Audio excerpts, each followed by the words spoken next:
भारत के इतिहास में एक ऐसा रहस्य छिपा है जो आज तक किसी किताब में नहीं लिखा गया। कहा जाता है एक राजा के पास ऐसी ढाल थी जो चांदनी रात में जाग उठती थी। लेकिन सबसे बड़ा सवाल यह है, क्या वह ढाल वरदान थी या एक शाप। यह गाथा है वीर राजा अनंत की, जिनके पास थी चांद की ढाल। कहा जाता है जब भी रणभूमि पर चांद अपनी पूर्णिमा की रोशनी बिखेरता तो ढाल नीली ज्योति से चमक उठती और दुश्मनों की तलवारें मानो किसी अदृश्य शक्ति से कमजोर पड़ जाती। लेकिन एक रहस्य जो किसी को नहीं पता था वह यह कि ढाल की असली शक्ति राजा के खून से जुड़ी हुई थी। कहा जाता था अगर ढाल कभी राजा के हाथ से दूर हो जाती तो उसकी चमक अंधकार में बदल जाती थी। युद्ध की एक निर्णायक रात, चांद आसमान के बीचों बीच था और तभी राजा के सबसे करीबी सैनिक ने धोखा दिया।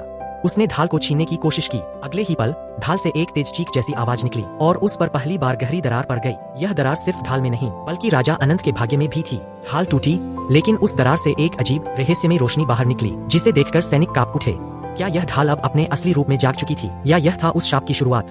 अगर आप सच जानना चाहते हैं तो भाग 2 का इंतजार कीजिए।